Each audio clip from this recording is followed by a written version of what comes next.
Live into 603 this week in New Hampshire. Joining us now, former House of Delegates member Chris Peace, Republican, who got defeated in a primary, and he's a Republican. And also former State Senator Roz Dance, a Democrat. And Chris, a Republican who represented a Hanover-based rural district in the House of Delegates. We endorsed him for that, and we both went down in flames. Roz Dance, a Democrat who represented Petersburg and surrounding communities in the State House and the Virginia Senate. She was also mayor of Petersburg. Having concluded their service in the State House, they now serve as the new co-chairs of the Virginia Consumer Healthcare Alliance, VHCA. We had them on a few weeks ago to discuss the mission of the Virginia Consumer Healthcare Alliance. Today, we're going to talk about some of the healthcare policy they're monitoring and engaged in as we approach the new halfway mark of the 2020 Virginia General Assembly session and Caucus of the Corn. Welcome back to the show, Roz and Chris. Great to have you both. You're in Virginia. We're in New Hampshire. Thanks for having us. Thanks, John. It's great to be with you. Hey, don't all talk at once, guys. Thanks for being with us. Hey, Roz, I have to get to politics here for a second. Have you made up your mind who you're voting for in the Democratic primary for president in Virginia, Roz? Sure I have, but I'm not sharing today. You're not sharing it? Okay. Oh, well, no. we'll look for we'll look forward to getting that soon. I'm predicting that Bloomberg wins Virginia. So my predictions are about 95%. So we'll see what happens. Roz, let's start off by talking about the surprise medical bills, which I've been fighting here for some time. I'm like a one-man gang. Finally, I'm getting some reinforcements in. These balance bills, as they're called, happen when someone with insurance gets medical care from a doctor who isn't in network with their insurance company. This happened to me one time, which is, when it happens to you personally, you understand it better than if it does not.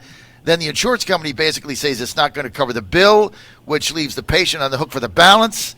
There's several pieces of legislation that are being considered in the General Assembly this year. Where do things stand? Let's start with Chris.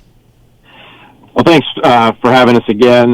This is a very pivotal time in the session, as you know, coming up on crossover where all the bills, House or Senate, have to move over to the other body.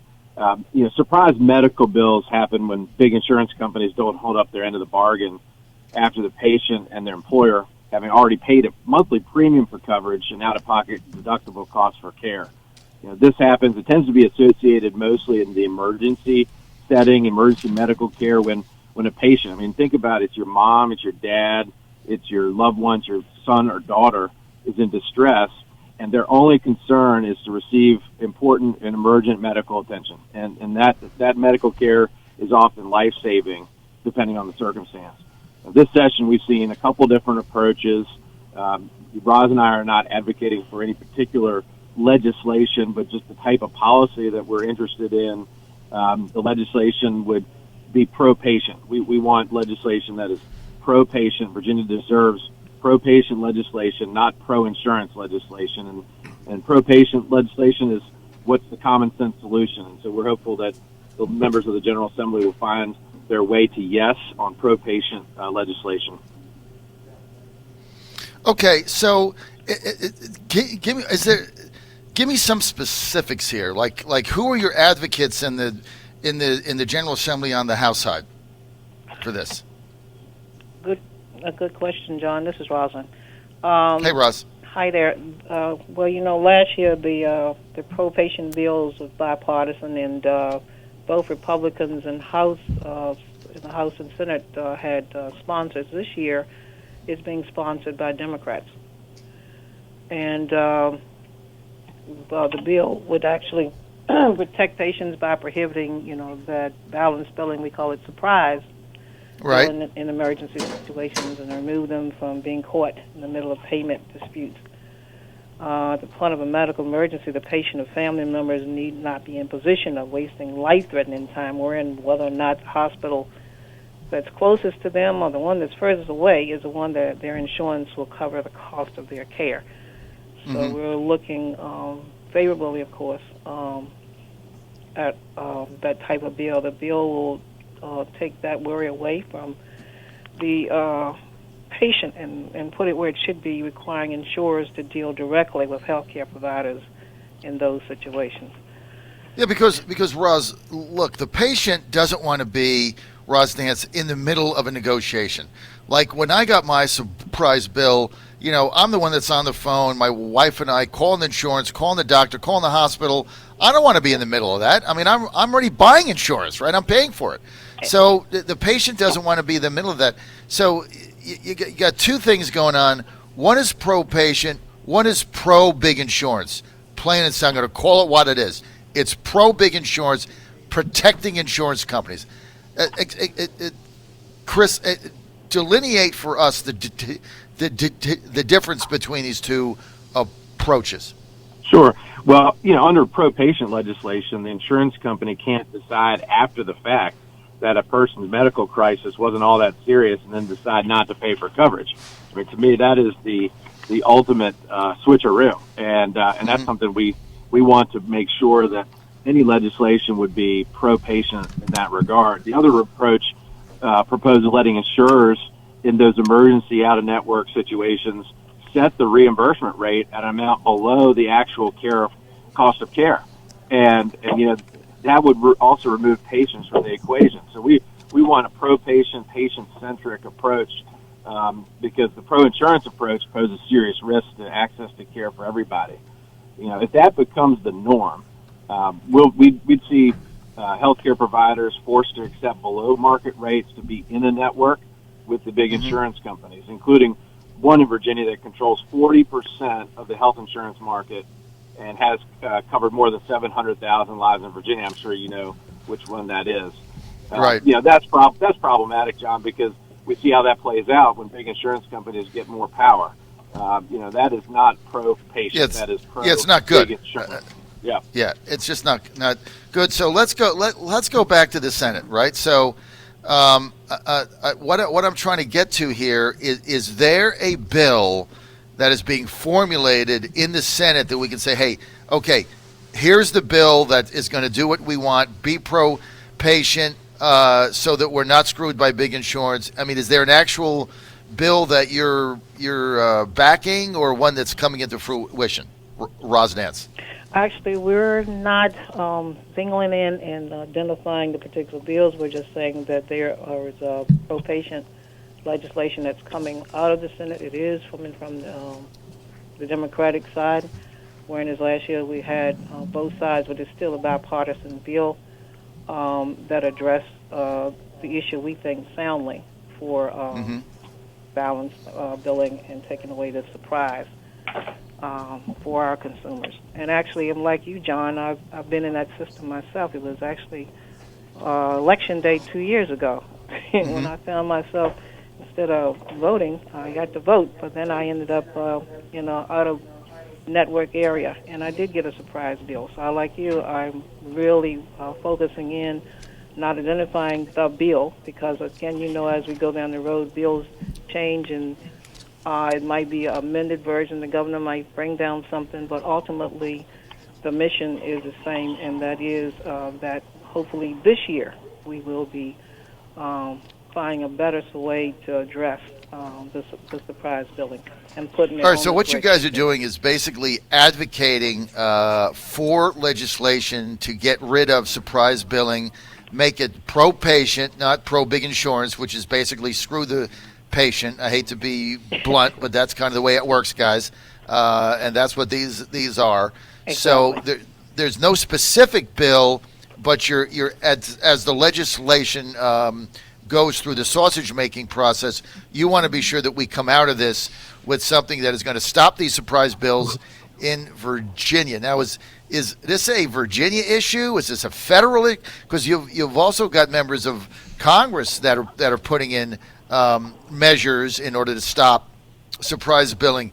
Can this be solved at the state, or is it a federal issue? Well, John, this is Chris. I think we shouldn't kick the can down the road. We're in session. We see what Congress has been busy doing these days, not focused on actual patient issues, for example. We want the Virginia legislature, now that we're in session, to be able to take up this issue and solve this problem for, hundreds of thousands, not millions of Virginians. We're coming up on crossover.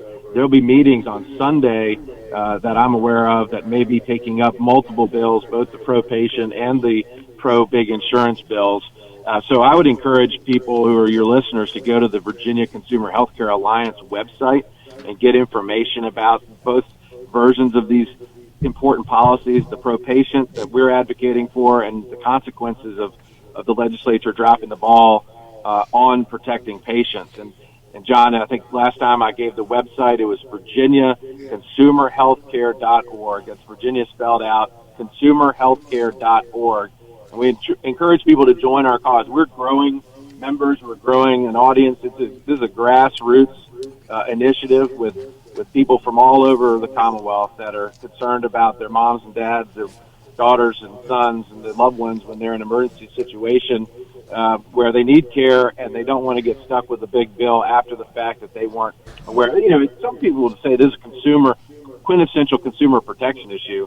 We already have a state law that was passed a couple of years ago that required healthcare facilities to give patients cost estimates for elective procedures well in advance of their scheduled procedure. So, why not when they're, in an emergency situation? I mean, why wouldn't there be truth in pricing, truth in coverage, and pro-patient aspects of our state law that protects people in those vulnerable positions? Because a lack of transparency, Chris and Roz, benefits big insurance, big banks, big something to screw consumers. That's just the reality of it is. When there's no transparency, you got to ask yourself, why is there no transparency? I don't care if it's drugs or surprise billing. When people are hiding things and they don't want you to see the costs and they don't want you to know what's going on, that's because it's not going to be to your benefit. So whatever happens here, we've got to have transparency. We got a couple more minutes. We're live in New Hampshire. You're on the John Fredericks Radio Network. We're with Chris Peace, former House of Delegates member, Republican. Roz Dance, former member of the Virginia State Senate, Democrat, and they're now the co-chairs of the Virginia Consumer Healthcare Alliance, working on getting legislation in Virginia in this session 2020 in order to stop the practice of surprise billing, which is consumer and patient unfriendly, and I'm being kind when I say that. Now, Roz and Chris, there's competing bills, and I think people that are listening to us right now might wonder, is this a problem? Can we get this solved in 2020 in the Virginia General Assembly? The Newport News Daily Press, my former newspaper, as you know, the other day speculated about whether this issue would be resolved or in the Daily Press's term will end up with the legislative equivalent of kicking the can down the road, or end up in a casino type situation where we do some kind of a study on it and it goes on in perpetuity. How do you see that, Roz? Well, we would hope that that would not be the end game this time, and that they will get a solution, because we were hopeful last year and at the last minute, and then it seems that there was insurance companies that really had sway and the bill went down.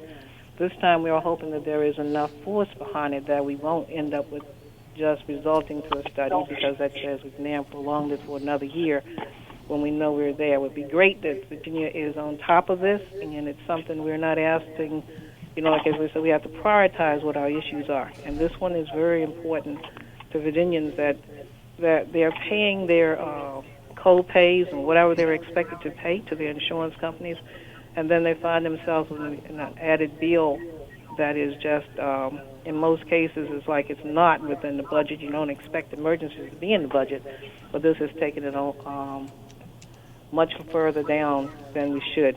And I would hope we're not kicking the can. There's awesome legislators. I know Chris and I will agree. And as we said, this is a bipartisan issue, and if they are listening to the constituents, and that's why we are advocates, and we ask the advocates to weigh in, because they have quite a bit of influence on the members of the General Assembly. We know from our experiences there. So we hope that they will do as Chris has suggested, go to the website, learn more about the issue and be able to be a voice for themselves. We're not trying to influence, but to provide the necessary information that will help them be more informed and be a voice for themselves as well. That's VirginiaConsumerHealthcare.org is where the information is, and of course we'd like them to join us. And that's Virginia Consumer Healthcare .org/join. We would love to have them engaged in this, and that we do not kick the cane down the road this time, that we do make sensible solutions for pro-patient care, that we are helping Virginians reduce the cost of providing the services that they need. Well, Chris Peace of Roz Dance, you're like the purveyors of transparency and truth for patients and consumers. And I just want everybody to know, this isn't like $500, okay? I've got callers that have gotten $6,000, $7,000, $8,000, $9,000, $6,000, $7,000. It just shows up in their mailbox, and they're like, what the hell is this? They have no idea. And, not everybody's in a position to pay that. I know two of our listeners text me, and get this, right? They couldn't pay it, and then it goes to the collection firm. They know nothing about it, couldn't pay it, wasn't budgeted, and then they get their salary garnished in Virginia. So now they got a garnishment on their record. They didn't do anything wrong. They just went to the doctor, and they already paid their insurance. I mean, this is a major issue that for the 2020 General Assembly just blow this off again and say, well, we got other things to do. Let's kick the can down the road and do some study. The study is consumers are getting screwed. That's all the study we need. So, look, I really honor you guys for what you're trying to do, and you're trying to be kind to everybody and provide them with the information. But hopefully you can get this done. I want to thank my guest, former State Senator Roz Dance, former House of Delegates member. I get mixed up where I am. I'm in New Hampshire now. It's representatives, and you're in Virginia. It's delegates. Sorry about that. Former House of Delegates member Chris Peace, former members of the General Assembly, now the co-chairs of the Virginia Consumer Healthcare Alliance. More information, go to VirginiaConsumerHealthcare.org. That's VirginiaConsumerHealthcare.org. Chris, Roz, thanks for being with us today in New Hampshire. Thank you. Thank you, Yeah, John. thanks, John.